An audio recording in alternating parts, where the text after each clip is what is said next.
Wonderful people, another update just dropped now from Amnesty International.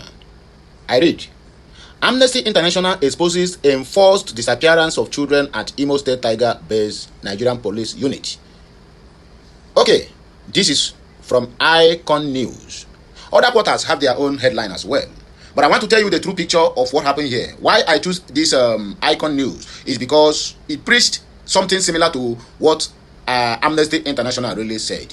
The true picture here is that the Amnesty International have endorsed, they have passed, they have signed and sealed the documents that stipulates Biafra as a nation since 1967. Okay, a lot of argument is going to come to the table. Some people will ask, who is Amnesty International? Who are the founders? And what did they entice? Or rather, what did they preach? Let me answer you a little bit before I read from the article before me.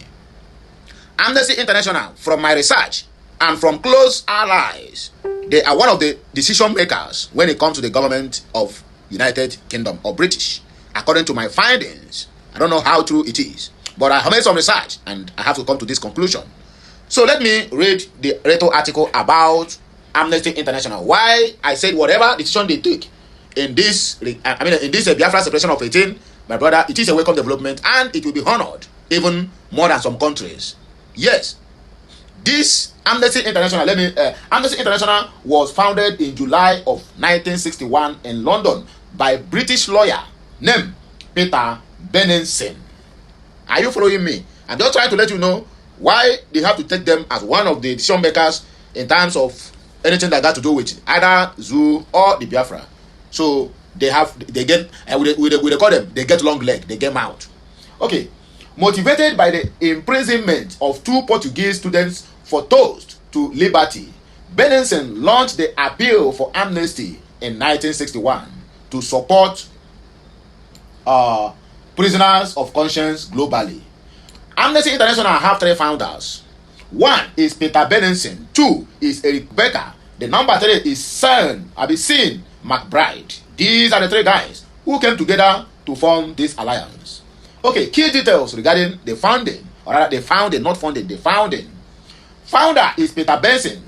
He was born in 1921. He died in 2005. Origin, the idea was sparked by a newspaper report leading to an article titled The Forgotten Prisoners, published in The Observer on May 28 of 1961. Co-founders and early supporters. While Benenson is the primary founder, Eric Becker and Sean McBride were also instrumental in the early formation of the organization. What is their goal? To mobilize public opinion to secure the release of prisoners and detained for their beliefs, and also to secure, I repeat, let me read this very clear so that you will understand. He said, and also to be an instrument to secure the independence of countries that have been marginalized by their co-countries, co-owners of the country, just like Zoo being marginalizing the Igbos because they are the co-owners of that country, supposed to coexist. But these ones are saying that they are born to rule, while others are born to serve. He said the race, religion, or political views does not matter to them. What matters is that anywhere they find out that there is a fracas, a configuration, there is a hula baloo, they will go there to insert peace. In other words, for them signing the documents of Biafra freedom, it is something to celebrate. So please, Biafrans, go ahead and start your celebration. Okay, back to the main article that brought us here about the Tiger Base. Let us read. Please follow us and share this message. Let it go viral. Testimonies from the survivors of Tiger Base. From the survivors detained at Tiger Base, the anti-kidnapping unit of the Nigerian police in Imo State Command in Owerri, have revealed a disturbing pattern. Children arrested alongside their mothers are taken away by the officers and never returned.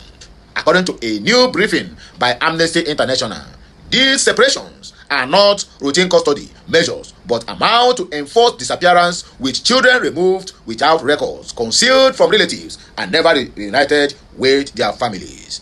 All these things are what contributed and make the Amnesty International to take that step. So you can as well agree with me that UK, or rather British, is Amnesty International, and Amnesty International is also British, to my own understanding and research. Okay, the unit, originally established to combat kidnapping and armed robbery in Imo State, has instead become notorious for systematic human rights violations and trafficking, including unlawful arrest, prolonged arbitrary detention without charge, torture, extortion, extrajudicial executions, and enforced disappearance. Amnesty International's investigation detailed in the February 2026 briefing titled Tiger Base of Atrocities, documents how detainees, often held for weeks, months, or even years, are subjected to severe abuse, while some simply vanish. Children removed without trace. Survivors describe a consistent practice in which police officers separate children from their detained mothers and fail to provide any information about their whereabouts. There is no documentation of the children's removal, no official transfer to child welfare service, and no acknowledgement when families inquire about them. Moving forward, one survivor told Amnesty International, "I was arrested along with my 3 children. Tiger-based officers took my children away, pushed me into the cell. That was the last time I saw them. I have not seen my children in over 2 good years. God have mercy." Another woman, Udumma, who was held for over 2 good years, recounted being arrested in October 2023 with her 3 children. Since October 11, 2023, she has no contact with them. Officers claim the children were taken to an orphanage, but a woman supposedly from that facility visited Tiger Base without providing verifiable details or facilitating reunion with the children. Additional case highlights the pattern. A pregnant woman known as Nenwa gave birth at a police clinic in October 27 of 2024. Officers recorded a video of the newborn and allowed other detainees to see the mother and baby. Both then disappeared. 10-year-old Obele was kept behind the counter at Tiger Base for 2 months, running errands for officers before vanishing. In multiple instances, mothers and other detainees reported that officers refused to disclose information or actively obstructed searches for the missing children.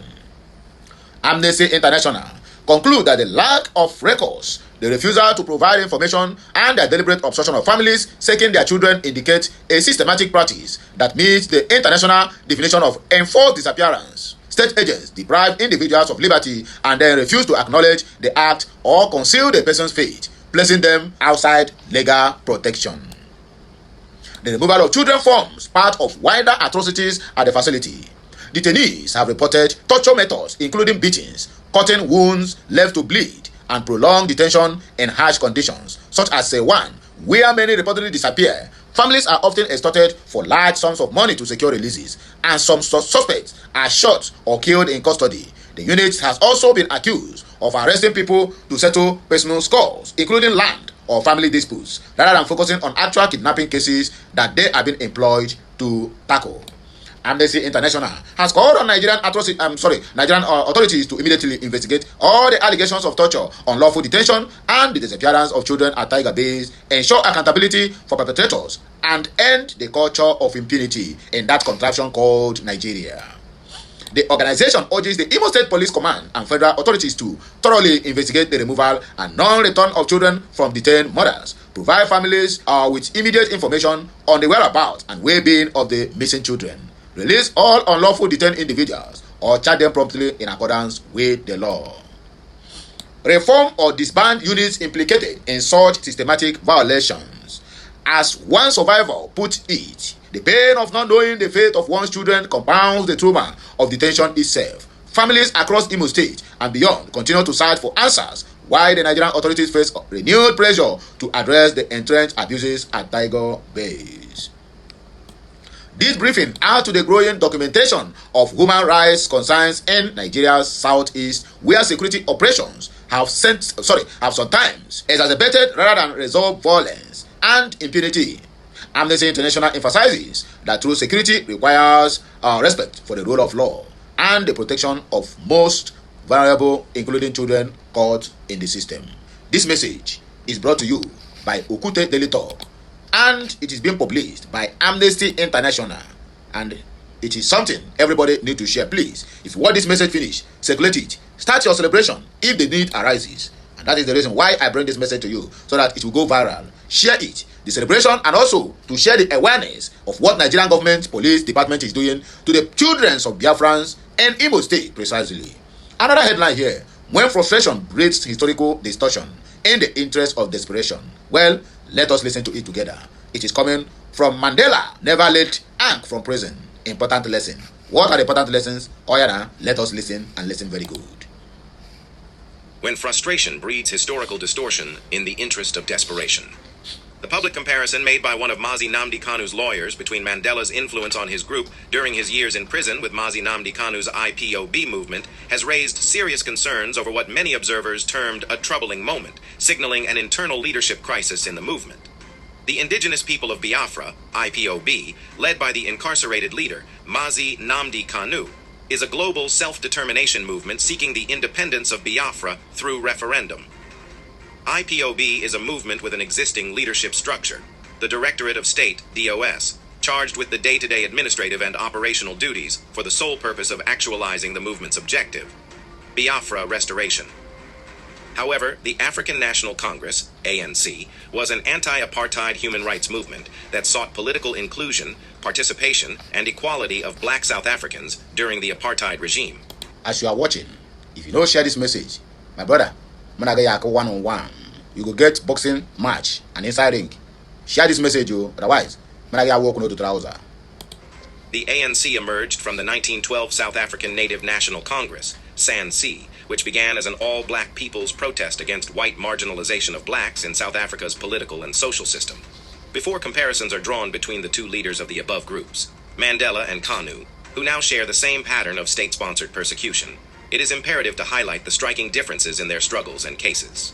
Kanu is seeking his people's right to self-determination via a referendum for Biafra out of Nigeria, while Mandela sought for the human rights of political association and inclusivity for black South Africans. Both struggles are different, but share the same pattern of state persecution. Charges and offenses. Mandela's charges were based on sabotage, inciting workers, and attempting to overthrow government, unlike Kanu, whose sentence was hinged on terrorism charges.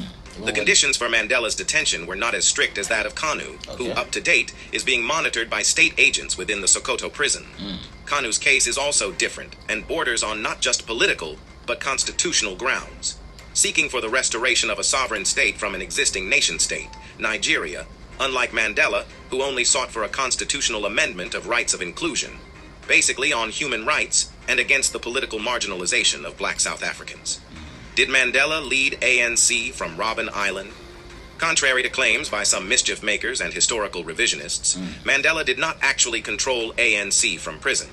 He was only a symbolic figure of his struggle, an uncompromising leader of the struggle and resistance to apartheid regime.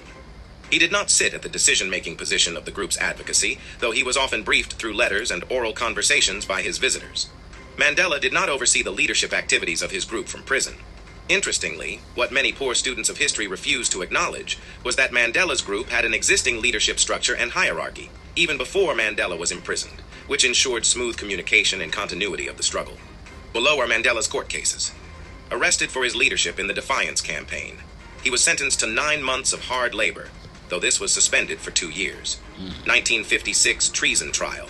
Arrested in December 1956, along with 155 other activists on charges of high treason. This marathon trial lasted until March 1961, when he and all other defendants were finally acquitted. 1962, final arrest, apprehended on the 5th of August while driving, disguised as a chauffeur. He was sentenced to 5 years in prison on 7th November 1962. 1963 Rivonia trial. While already serving his 5-year sentence, he was charged again during the Rivonia trial. This led to his conviction on 4 counts of sabotage and a sentence of life imprisonment on 12th of June 1964. Mandela could not have successfully galvanized and led his group from the dungeon of the apartheid government throughout these years of incessant state persecution without official leaders controlling the affairs of the group. Consequently, the African National Congress, ANC, was headed by individuals like Chief Albert Luthuli, who served as the President General from 1952-1967. Meanwhile, recall that Mandela was finally arrested in 1962 after years of back and forth and life imprisoned in 1964 and released in 1990. Another leader of the group was Oliver Tambo. President General 1967-1991 took over from Luthuli. Mandela's former law partner and lifelong friend, Tambo led the ANC from exile, abroad, for over 3 decades. He was the movement's primary international diplomat, successfully building global support for the anti-apartheid struggle and keeping the various factions of the ANC united while it was banned. These leaders assiduously rallied around and sought international support for Mandela's release based on the pretext that his conviction was politically motivated and a violation of his human rights to association and expression. Thabo Mbeki in an interview stated that Tambo was never a showman. He never tried to show people how important he was. but he was a brilliant strategist and tactician who held together not only the ANC, but the movement against apartheid as a whole. And akụkọ aka here man, I watch kedu ife ọ na-echezi nwanne, like this video, share it. Even if you don't like it, share it. It is an outstanding leader. Omar was never a showman and so on. He never demonstrate how important he is and all that. But in terms of, Omar was a great strategist, but also a great tactician at the same time. Not only the big vision of when to go, but how to get there. And really held not only the ANC together, but generally held the movement together. Mandela allowed the leaders of his group, ANC, to carry out their jobs, and neither his family nor his legal representatives were mentioned to have in any form interfered with his group's leadership role in the process of actualizing his release 27 years after. Also, IPOB and ANC are not in the same category in history. IPOB and ANC are not and cannot be the same. If we were to agree with the narrative peddled by some characters that Mandela managed ANC from prison, then it means that those surrounding Mandela were highly professional, ethical, and sincere with their communications, duties, and engagements with the Tambo-led ANC group, their foreign and local allies, including the former Eastern Regional Government in Nigeria led by Dr. Michael Year Okpara. But such professionalism is far from those surrounding the IPOB leader today. So, my people, that is the end of Solomon Grande. Many more of these messages coming your doorstep every blessed day. As we promised, we always deliver. So please, continue liking, sharing, commenting, and keep subscribing to our channel. Follow us on all our social media handles. And it shall be well with all of us. Amen.